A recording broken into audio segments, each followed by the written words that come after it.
하나님 말씀은 로마서 1장 1절에서 7절까지입니다.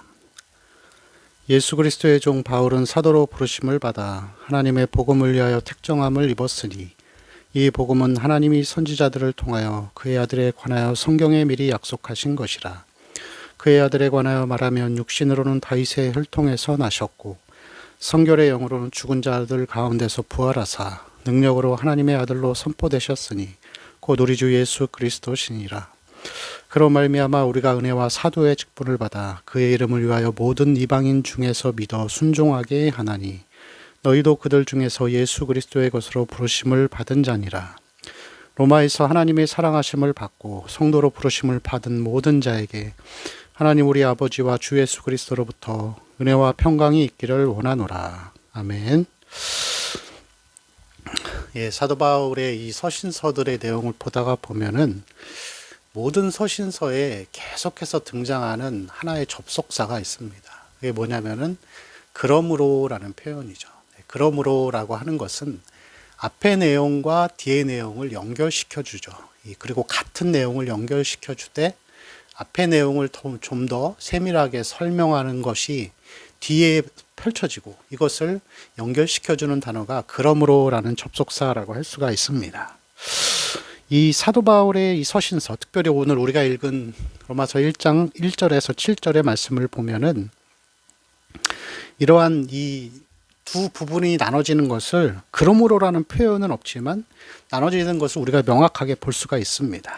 자, 1절에서 먼저 이 사도 바울은 자기를 소개합니다. 자기를 소개하고 말씀한 이후에 2절부터 7절까지 이 복음이 무엇인지에 대해서 쭉 설명하는 내용들을 볼 수가 있습니다. 그런데 2절부터 이 7절까지의 내용은 딱 두 군데로 나눠집니다. 그래서 두 군데로 나눠지는데 첫 번째 부분은 2절, 3절, 4절입니다. 그리고 두 번째는 5절, 6절, 7절이죠. 그래서 2절과 3절과 4절은 설명을 하죠. 설명을 하는데 이 복음이 무엇인지, 복음의 성격에 대해 설명합니다. 그래서 2절에 첫 번째로 이 하나님이 이 복음은 성경에 미리 약속하신 것이다 라고 하면서 미리 약속하신 것이다 라는 것, 성부 하나님의 계획을 보여줍니다. 이 구약 전체의 내용이죠. 여러분, 이 기독교적인 역사관에서는 인류의 역사를 보통 한 10,000년 정도로 봅니다. 그래서 이 구약의 역사를 그러면은 약 8,000년 정도로 볼 수 있겠죠. 근데 이 8,000년이라는 시간 동안 아담이 타락한 이후 이 수천 년의 시간들을 하나님께서 왜 그렇게 오랫동안 두셨을까요? 그렇게 오랜 시간 동안 그 수많은 사람들이 태어나고 죽고 하는 과정 가운데에서 구원받은 사람은 극히 일부분이었겠죠. 그 대부분은 다 그렇게 하나님이 지으신 사람들임에도 불구하고 지옥에 가고 또 영원한 멸망에 들어가는 이 불행한 일들을 왜 하나님은 수천 년 동안 그렇게 보고 계셨을까요? 그것은 하나님의 방법으로만이 구원은 가능하고 인간은 모든 구원의 이 시도에 철저하게 실패할 수밖에 없다라는 인간의 한계와 부족함을 보여주시려고 하신 것이었습니다. 그래서 성부 하나님께서 이 구약이라는 오랜 시간의 기간 동안에 성경에 미리 약속하셨습니다. 2절 말씀에 나오는 것처럼 성경에 미리 이 복음을 약속하셨어요. 그리고 그 복음이 어떻게 나타날지는 아무도 몰랐어요. 심지어는 세례 요한도 몰랐고 천사들도 십자가의 죽음 아니면은 예수님이 태어나시기 전까지는 아무도 몰랐습니다. 성부 하나님이 미리 약속하시고 말씀하셨지만 방식은 몰랐어요. 그런데 분명히 성경에 미리 약속하신 것이라고 하셨기 때문에 구약의 역사들을 쭉 보다가 보면은 그게 예수님이라는 것을 다 한 곳만을 가리키고 있습니다. 이스라엘 백성들이 광야 생활 가운데에서 이 광야에 지었던 하나님의 명령에 따라 지었던 것이 있죠. 성막이죠. 이 성막 전체는 다 예수님을 가리킵니다. 성막에 나오는 모든 물품들도 다 예수님을 향하여 있죠. 자, 요나가 불순종하다가 이 스올의 뱃속에서 3일간 죽은 채로 있다가 이제 구원을 받습니다. 그것도 예수님의 3일 만에 이 죽음과 부활하심을 지칭하는 것이죠. 선지자들은 다 예수님을 예언하고 있습니다. 그에게는 고운 풍채도 없고, 그리고 고난을 당하고, 여러 가지 모습, 연한 모습도 없고, 이런 것들을 이 구약 창세기부터 시작해서 말라기 끝까지 계속해서 성경은 예수 그리스도라는 그분을 미리 하나님 아버지께서 약속해 놓으신 것이죠. 이것이 2절에 나오는 구원에 대한 성부 하나님의 계획입니다. 그리고 3절에는 그의 아들에 관하여 말하면 육신으로는 다윗의 혈통에서 나셨다. 그래서 하나님이 사람의 몸을 입고 이 땅에 오셨다라는 것, 성육신의 교리를 우리에게 분명하게 말씀하고 있습니다. 여러분, 예수님이 왜 사람으로 오셨는가는 제가 한번 설명해 드렸습니다. 하나님은 공의로우시기 때문에 인간이 불순종해서 죽음에 이르렀기 때문에 동일하게 인간이 순종해서 죽음을 정복해야 돼요. 근데 인간은 순종할 수가 없어요. 그리고 죽었다 살아날 수도 없어요. 그러니까 하나님이 친히 인간의 몸을 입으셔서 아담과 동등한 조건이죠. 그래서 예수님을 보통 둘째 아담이다, 그렇게 신학적으로 설명을 합니다. 그리고 예수님이 오셔서 율법을 완전하게 지키고 순종하셨기 때문에 그 가운데 율법을 성취하고 그 다음에 이 십자가에서 죽으심을 통하여서 아담이 죽었던 것을 동일한 대가를 치르신 거예요. 그리고 거기서 끝났으면은 안 됐겠죠. 다시 부활하사 죽음을 생명으로 바꾸시고 구원의 문을 여신 거예요. 그때까지는 사단도 몰랐겠죠. 내가 죽였으니까 끝났다. 그러나 다시 살아나셔고 부활하셔서 죽음을 생명으로 바꾸고 그 가운데 많은 사람들에게 이 구원의 문을 여신 것이죠. 이게 여러분 복음의 사건이잖아요. 그게 예수님이 이 땅에 3절 나오는 말씀처럼 다윗의 혈통으로 오셔서 육신으로 행하신 모든 일들. 그래서 이것은 3절의 내용은 출생부터 죽으심, 그리고 그 죽으심까지의 내용들을 다 압축하고 요약시켜 놓은 것입니다. 자, 그리고 4절 말씀은 성결의 영으로는 죽은 자들 가운데서 부활하사 하나님의 아들로 인정되셨다. 이 부활을 이야기하죠. 그래서 이 모든 2절, 3절, 4절의 내용은 구원에 대한 하나님의 계획, 그 다음에 실행, 그리고 성취, 적용, 그리고 그 모든 복음의 성경 전체의 내용들을 다 교리적으로 설명한 거예요. 2절, 3절, 4절이. 그래서 이 부분이 교리적인 적용, 이론적인 내용입니다. 이론적인 내용, 교리입니다. 교리. 여러분 잘 기억하세요. 오늘 제가 해야 될 이 이야기들의 이 전체 의미를 잘 집중해서 들어보셨으면 좋겠습니다. 자, 그리고 이제 2절, 3절, 4절, 3절이 끝난 다음에 5절에 이 바울이 그렇게 시작하죠. 그로 말미암아 우리가 이방인 중에서 믿어 순종하게 되었다. 그러면서 이 2절, 3절, 4절에 나오는 하나님의 이 복음의 사건 교리적으로 설명한 다음에 5절부터 7절까지 우리는 그럼 어떤 사람이냐? 그러므로 그로 말미암아서 우리는 이 6절 예수 그리스도의 것으로 부르심을 받은 자들이에요. 7절에 마무리를 합니다. 하나님의 사랑하심을 받은 자들. 우리는 어떤 사람이냐 하면은 이 복음의 사건으로 말미암아 하나님의 사랑하심을 받고 성도로 부르심을 받은 자들. 두 가지입니다. 하나님의 사랑하심을 받고 성도, 거룩한 사람으로 이 부르심을 받은 자들이에요. 그러면서 마지막에 하나님 우리 아버지와 예수 그리스도로부터 은혜와 평강이 있을지어다. 은혜와 평강의 삶을 보장받은 사람들인 거예요. 성령이 우리 안에 계시기 때문에. 그래서 여러분 이 내용들을 잘 보면은 제가 처음에 말씀드렸죠. 사도 바울은 그러므로라는 표현을 굉장히 자주 씁니다. 그 이유는 뭐냐면은 사도 바울의 썼던 이 서신서들은 거의 다 편지이면서 동시에 설교예요. 근데 이 설교의 패턴이 늘 똑같아요. 교리에 대해서 쭉 설명한 다음에 그러므로 하면서 적용을 이야기하는 것이죠. 복음이 이렇게 성취됐으니까 그러므로 이제 우리는 하나님의 사랑하심을 받고 성도로 부르심을 받아서 은혜와 평강의 삶을 사는 사람들이다. 실천을 이야기하는 것입니다. 그래서 이 사도 바울을 통해서 보면은 우리가 듣는 설교의 내용이 항상 이 방식을 따라가야 한다는 걸 보여주는 거예요. 교리를 말한 다음에 실천을 이야기하는 것입니다.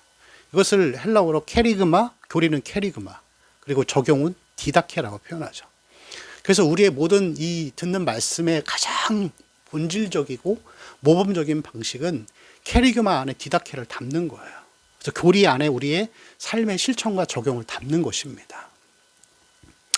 여러분 잘 생각해 보세요. 처음에 운전면허를 딸 때 뭐 먼저 하죠? 이론 시험을 먼저 봅니다. 지식을 먼저 채워야 돼요.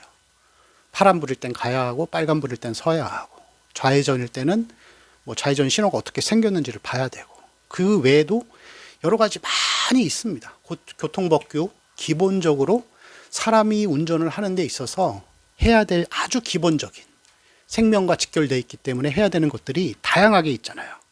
그리고 그것을 우리가 시험에 합격해야 몇 점 이상을 받아야 이제 실천으로 갑니다. 그래서 운전을 연습해 보고 운전을 실제로 어떻게 해야 되는지를 하게 되는 것이죠. 세상의 방식은 다 비슷해요. 교리가 먼저 있고 이론이 먼저 있고 실천이 먼저 그 다음이라는 것이죠. 처음에 우리가 군대를 가면은 저도 훈련소에 가서 보니까 처음부터 가서 뭐 총 갓 주면서 총 쏴봐라 그렇게 하지 않더라고요. 처음에는 거의 2주 가까이 되는 시간 동안 이 실내에 앉아가지고 교육을 받아요. 그 교육의 내용들은 다 그런 거야. 마태복음 5장에 나오는 그리스도인의 신분과 정체성과 같이 우리는 군인으로서 군인의 신분은 어떤 모습인가, 우리의 적은 누구인가, 이런 것을 글로 배우는 거예요. 그리고 그것을 익혀야 돼요. 총을 쏘는 것도 총을 먼저 주는 게 아니라 총을 쏠 때 주의해야 될 점, 그리고 총을 어떻게 쏘는 건지, 맞추는 방법, 총에 달려있는 이 소총의 각 부품의 이름들, 이런 걸 다 외우고 또 총을 청소하는 법도 다 먼저 배웁니다. 자, 그 다음에 이제 가서 사격장에 가서 훈련을 하는 거죠. 이론이 먼저이고 실천이 그 다음입니다. 그래서 여러분, 이 하나님의 말씀도 똑같아요. 사도 바울이 했던 것처럼 교리를 먼저 말한 다음에 그 다음에 실천에 대한 내용들을 듣는 거예요. 여러분, 이러한 이 설교의 방식은 왜 이런 방식으로 하는지 여러분 혹시 아시나요? 교리라고 하면 우리는 굉장히 딱딱하잖아요. 딱딱하지만 사실은 이 교리라고 하는 것은 우리에게 굉장히 중요한 부분입니다. 신앙인들에게 있어서 교리는 마치 영적으로 해석하면 몸의 뼈와 같아요. 우리 몸을 지탱시켜 주는 것입니다. 교리가 지겹기도 하겠지만 교리를 먼저 배우고 교리적인 말씀을 먼저 선포한 다음에 적용과 실천에 대해서 적용하면서 설교를 해야 되는 거예요. 교회에서 제일 중요한 건 무엇이죠? 교회는 진리의 기둥과 터입니다. 말씀의 공동체입니다. 그래서 예배 시간에 제일 오래 걸리는 시간이 설교 시간이에요. 근데 이 설교가 교리와 실천의 형태로 진행이 돼야 돼요. 왜냐하면 하나님이 우리를 인격체로 만드셨어요. 사람을 만들 때. 그래서 우리 간단하게 생각해서 인간의 몸을 보면은 머리, 상체, 하체가 있어요. 그럼 머리는 뭐죠? 생각하고 읽을 수 있는 기억하는 능력들. 그래서 이 머리가 있고 가슴은 뭐죠? 보통 열정. 이 가슴을 가리켜서 이 어떤 정서적인 감정들, 이것들 느끼잖아요. 그리고 다리는 뭐죠? 걷는 거예요. 행동하는 거예요. 그래서 이거 인간의 인격을 가리켜서 그래서 지성과 정서와 다리, 의지라고 합니다. 그래서 우리가 말씀을 들을 때 지성으로서 말씀을 듣는 거예요. 지성은 뭐냐면은 지혜와 이성을 가리킵니다. 이성적으로 이 말씀을 지혜롭게 잘 받아 듣는 거예요. 그리고 들은 다음에 이 말씀이 내 삶에서 실천될 수 있도록 가슴으로 느끼고 우리가 열정으로 받아들이는 거예요. 그리고 나서 다리를 움직여서 교회를 나가서 밖에서 그렇게 살아보려고 행동하는 것입니다. 인간을 하나님께서 지정의 인격으로 만드셨기 때문에 설교도 하나님 말씀도 지성과 정서와 의지의 방향으로 가는 거예요. 그래서 먼저 교리, 이론을 먼저 말해서 이 교리를 우리가 잘 듣고 이 말씀을 잘 이 머릿속에 둔 다음에 이것을 성령님께서 우리 마음 가운데 동요시켜 주시는 거예요. 그리고 동요시켜 주시는 가운데 우리가 발로써 결단하고 기도하고 결단하고 찬양하면서 나아가서 그렇게 살아보겠습니다. 이렇게 결정하는 게 바로 여러분 예배의 요소이고 우리가 말씀을 듣는 방식이에요.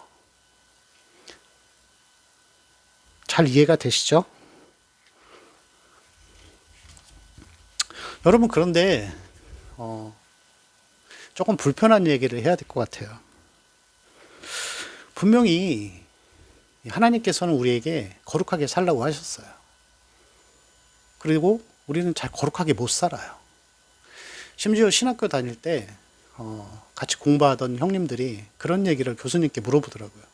진짜 말씀대로 사람이 온유해지고 이게 가능하냐?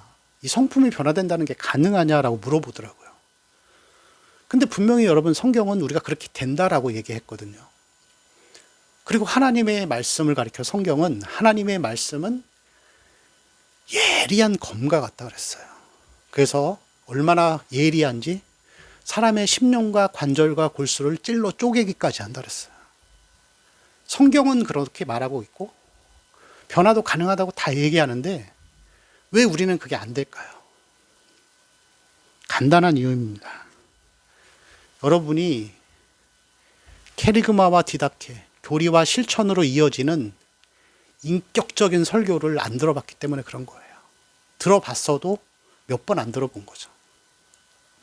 저는 이 설교의 방식이 이러해야 한다라는 것을 신학교 가서도 못 배웠어요. 뭐 그 이전에는 들어본 적도 없습니다. 그냥 하나님이 우연히 어떤 목사님을 통해 알게 하셨어요.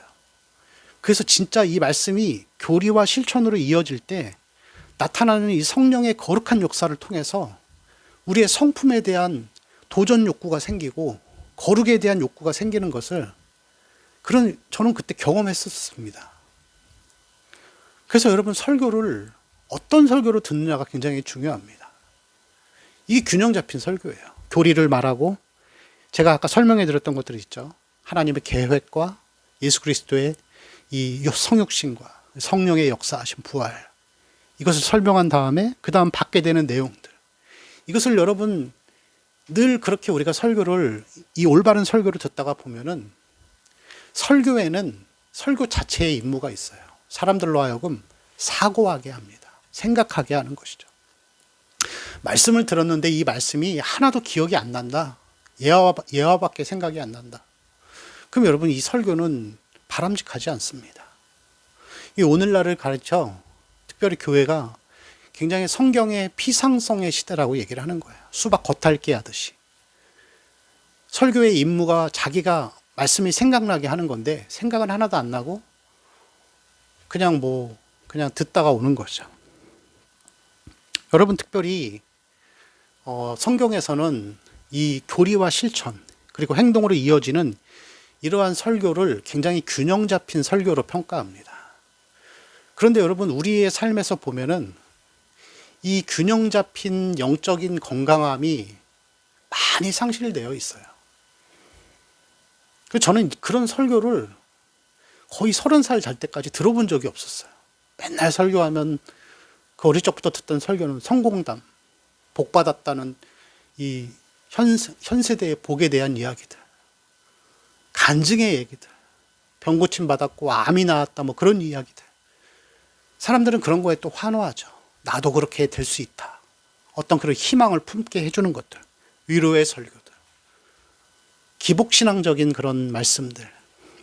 근데 여러분, 그런 것들이 여러분에게 잠깐의 위로와 희망을 줄 수 있어도 성품의 변화나 이 오늘 말씀이 말하는 은혜와 평화는 누릴 수 없어요. 온전한 설교를 듣지 못했기 때문에, 온전한 하나님의 말씀을 듣지 못했기 때문에. 그리고 여러분, 죄가 인간에게 가져다 준 결과 중에 아주 심각한 게 한 가지가 있는데 균형을 잃어버린 거예요. 간단하게 생각해서 우리가 밥을 먹을 때 편식을 하면 어떻게 되죠?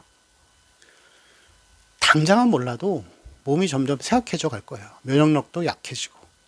요즘에는 이 편의점 문화가 많이 발달하고 또 젊은 우리 친구들이 편의점을 많이 이용하다 보니까 하나의 어떤 부작용이 나타나기 시작했는데 20대에 당뇨 환자가 그렇게 많이 늘어났대요.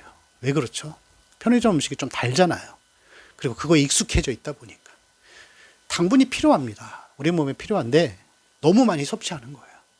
균형을 잃어버리고 한쪽으로 치우치는 거예요. 우리나라 같이 이렇게 정치적으로 이념 갈등이 심한 나라가 없잖아요. 완전 갈려져 가지고 균형이 무너진 거예요. 사회가 건강하지 않은 것입니다. 뭐 사회는 건강하지 않더라도 뭐 그렇다고 쳐도 교회는 어떻죠, 여러분? 교회도 설교가 균형을 잃어버린 거예요. 제가 처음에 설명했던 이 교리와 실천의 말씀이 아니라 교리는 거의 없어요. 여러분 그런 내용 들어보셨나요? 아까 제가 설명해 드렸던 하나님의 계획, 성자 예수님의 행하신 일들, 성육신에 대한 상세한 말씀의 설명들, 그리고 이 적용과 실천에 대한 그런 영적인 통찰력, 그냥 그런 것들은 다 사람들이 지루해 하니까 좀 빼버리고 그냥 좋은 얘기만 하는 거예요. 적용에 대한 것들. 여러분이 만약에 이 주일날 예배가 끝나고 집에 갔을 때 예화밖에 생각이 안 난다면 그 정말 심각한 문제입니다. 하나님의 말씀은 예리한 검이에요. 그 말씀이 잘 갈아져 있으면 사람의 관절과 심령과 골수를 찔러 쪼개기 시작합니다. 그렇지만 설교도 예배도 치우쳐버리니까 한쪽만 계속 강조하는 거예요. 그래서 어떤 사역자들은 계속 이 교리만 가르쳐요. 지식이 최고라는 거예요. 그걸 이 신학적으로 주지주의라 그래요. 지식이 주된 것이다. 그래서 수련회를 가도 성경 공부만 하고 맨날 공부만 하는 거예요. 성경을 공부하는 건 좋죠. 근데 지식적인 공부는 내가 하나님을 인격적으로 만난 다음에 예배가 된 다음에 부수적으로 배우는 겁니다. 근데 모든 내용들이 다 지식이 최고인 거예요. 그래서 어떤 교회를 가면은 설교가 아니라 강의를 듣는 것 같아요. 독후감 발표문 같이 지식으로 치우쳐버린 것이죠. 그리고 그런 교회들은 대부분 좀 냉랭합니다. 그런데 반대로 간 사람들도 있어요. 정서가 최고다. 감정이 최고다. 체험이 최고다. 그래서 이것은 보통 체험, 신유, 뭐 은사주의 교회들이 많이 그렇게 가지고 있는 것이죠. 그래서 어떤 분들은 또 그렇게 설명도 하더라고요. 방언받은 게 성령 충만이다. 거의 그렇게 말하면 이단 아닌가요? 성령 충만은 그런 게 아닌데. 하나님 말씀대로 사라지는 게 성령 충만인데 그 외에도 많이 있죠. 그게 계속 체험만 강조하는 거예요. 그리고 하나님의 음성을 직접적으로 내가 듣겠다고. 성경이 하나님의 다 음성인데 성경보다 내가 직접 하나님의 직통계시를 받아서 내가 가슴으로 체험하겠다. 그것만 하는 거예요. 아니면 열심주의라는 것도 있습니다. 그거면 활동이 최고라는 거예요. 교회에서 봉사하는 거 굉장히 중요하죠. 근데 치우쳐서 봉사가 곧 나의 인생인 거예요. 특별히 이제 교회에 가보면은 주방에 봉사하시는 우리 권사님들이 그런 게 좀 많더라고요. 이 주방 알력? 뭐 그렇게 표현할 수 있을까요? 주방에서 모든, 아무튼 뭐, 자기가 최고 권력자야. 아무도 손 못 대. 지나쳐버린 거죠. 내가 이러한 행동을 하기 때문에 나는 하나님 백성이다. 그렇게 생각이 돼버리는 거예요. 여러분, 이 오늘 본문에 대한 뒤에 나오는 이 실천에 대한 내용들은 다음 시간에 제가 이렇게 말씀을 전하도록 하겠습니다. 그래서 오늘 제가 드리고자 하는 메시지는 뭐냐면은 신앙적 균형이에요. 그리고 그 신앙적 균형은 말씀의 균형이 있어야 된다는 것입니다. 교리를 아는 것도 중요하고 실천도 중요하고 뭐 때로는 하나님 음성을 듣는 것도 은사를 받는 것도 다 좋은데 이게 균형을 맞춰야 되는 거예요. 지식도 어느 정도 있어야 되고 어떤 정서적인 요소도 있어야 돼요. 왜냐하면 사람은 인격적인 존재이기 때문에. 그리고 이러한 전인의 과정, 지성, 감정, 의지가 다 충족되어지기 시작할 때 그 사람의 성품이 변화되어 가는 것입니다. 그 사람이 예수님을 닮아가는 거예요. 한쪽으로 치우친 것은 신앙이 건강하지 않다는 것을 증명하는 것입니다. 우리의 모습은 어떤가요?